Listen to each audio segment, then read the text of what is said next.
as diferenças em geral. Que,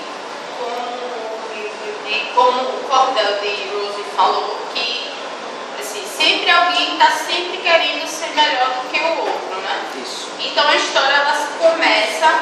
Qual foi o suporte? Antes foi o figueiredo. Não, mas o suporte foi o quê? Papel guache? Não, ele é um fichário que eu cobri com EVA. Certo.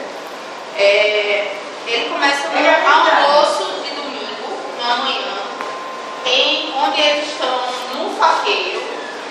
E a colher, ela começa a se lamentar porque o almoço vai ser uma macarronada. E a macarronada, assim, a cultura nossa aqui, a gente não usa muito, né? Os italianos que usam para enrolar o macarrão. Ela diz, hoje vai ser macarronada, eu não servirei para nada.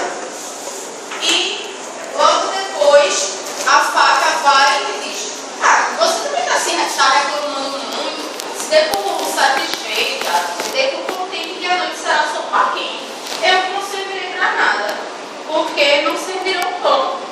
E ela fica triste, porque não vai cortar nenhuma fatia, ela não vai ser utilizada, ninguém vai lembrar da faca por isso. E o garfo fica todo feliz, porque diz que ele é o mais polido, e ele vai todos vão se servir dele, e ele vai ser o melhor. E fica aquela bagunça, aquela barulheira toda, cada um que quer, e a faca chega no garfo e diz, mas também você para de se exibir tanto, porque e sua faca, e se eu não tivesse, então isso eu não existisse, você não serviria tanto assim, não seja tão pedante. E pronto, aí começa aquela briga e tal, aí lá no cantinho tem a colherinha, que ela vê toda aquela confusão e se intromete. E ela que chega, ela mesmo pequenininha, a menor de todas, ela chega e dá uma bronca neles para que eles aprendam a lição. E ela fala assim para todos, posso ser pequena, mas não sou ingênua. E sei que somos todos diferentes, mas não menos importantes.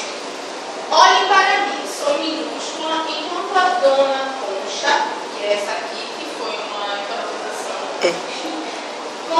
enquanto a dona Concha, com o perdão da palavra, é reconchuda. É reconchuda, tá. Imagine se fôssemos todos iguais.